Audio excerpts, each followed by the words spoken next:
Cordial saludo, mi nombre es Angie Natalia Yela y les voy a hablar de dos temas muy importantes. El primero es de las diferencias que hay entre lucro cesante y daño emergente. Bueno, las diferencias que hay entre el término lucro cesante y daño emergente es que el primero refiere a las pérdidas que se dejan de obtener o beneficios que se dejan de recibir por el daño ocasionado en el daño emergente, mientras que este segundo se relaciona con las pérdidas o el gasto que se produjo con las consecuencias del daño sufrido. Ahora el tema de la responsabilidad civil contractual y extracontractual. La responsabilidad civil es la obligación que tiene la persona de reparar el daño que le ha causado a otra mediante el pago de una indemnización que generalmente es económica. Esta responsabilidad civil puede ser ya sea contractual o extracontractual.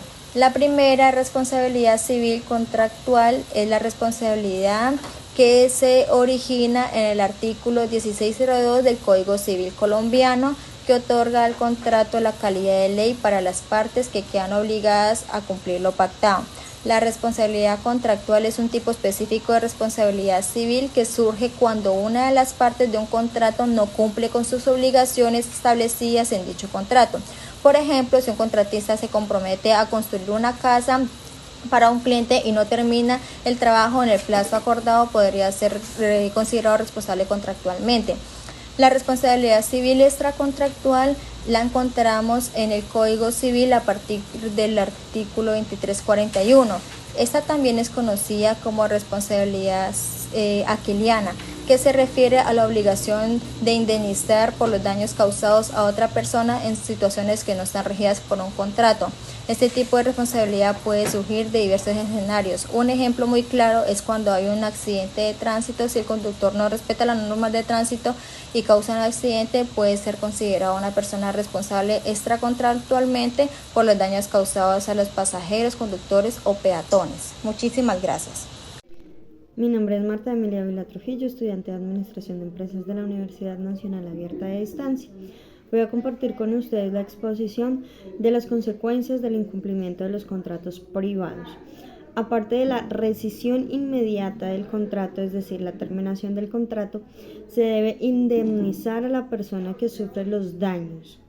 Estos daños pueden ser pérdidas económicas, penalizaciones, daños de reputación o de marca, pérdidas de clientes, problemas mentales, conflictos en propiedades, daños económicos.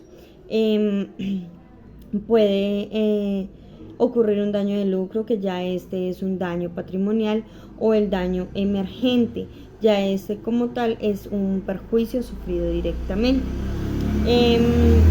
Se debe dar el cumplimiento forzoso, es decir, las personas pueden ir directamente ante un juzgado o un juez para reclamar sus derechos y el cumplimiento de las cláusulas faltantes que se incumplen en el contrato. Y está el de la resolución, que se encarga de, dentro de las cláusulas que van en el contrato, se deben estipular, digamos, montos los cuales la persona debe cancelar si se incumple dicho contrato.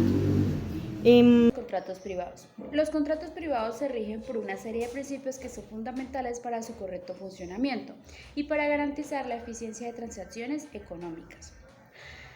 Los principales principios aplicados en los contratos privados es el principio de autonomía de la voluntad. Este principio establece que las partes tienen la libertad de establecer los términos y condiciones de un contrato de acuerdo con sus propias preferencias y necesidades de una perspectiva económica. El principio de la buena fe y lealtad contractual. Este principio aplica que las partes deben actuar de forma honesta, leal y transparente en el proceso de negociación y ejecución del contrato. Es decir, que la buena fe y la lealtad contractual son importantes para reducir la asimetría de la información y mejorar la eficiencia de los recursos al garantizar la confianza y creatividad de las transacciones comerciales. Principio de equilibrio contractual. Este principio busca garantizar un equilibrio justo entre los derechos y obligaciones de las partes en el contrato, evitando la explotación o el aprovechamiento injusto de una parte sobre la otra. Principio de cumplimiento de obligaciones. Este principio establece que las partes deben cumplir con las obligaciones acordadas en el contrato de manera oportuna, completa.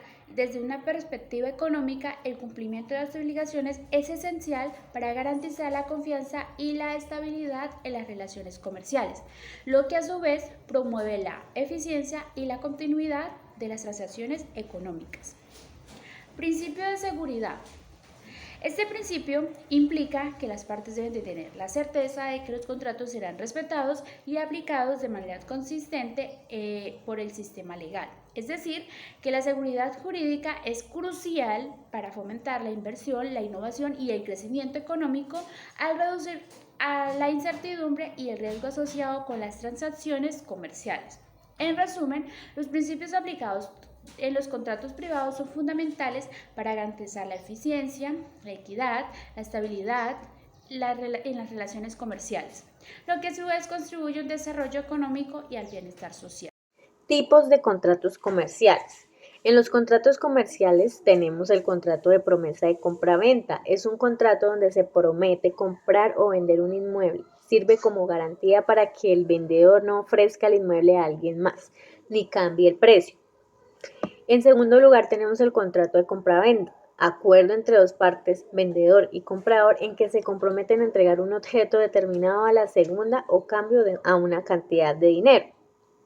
Tercero, el contrato de arrendamiento de vivienda urbana o rural es aquel que por medio del cual dos personas con capacidad de contraer derechos y obligaciones se comprometen y obligan la una con la otra para entregar el inmueble y la otra para conceder el precio de dicho inmueble. También tenemos como cuarto el contrato de permuta. Es el que dos personas se ponen de acuerdo y se obligan a hacer el cambio de algo en específico, hacer un cambio.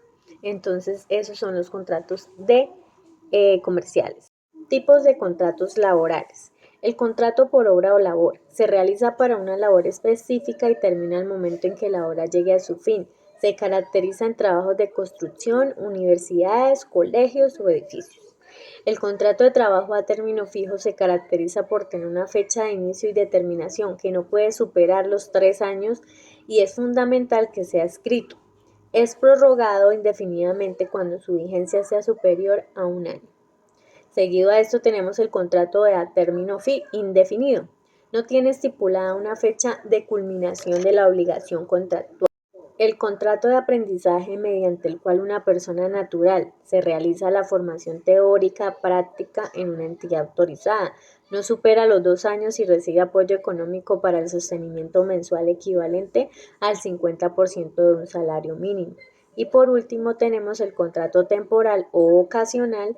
Es aquel que no tiene duración mayor a 30 días y cuyas funciones sean distintas de las actividades del empleador.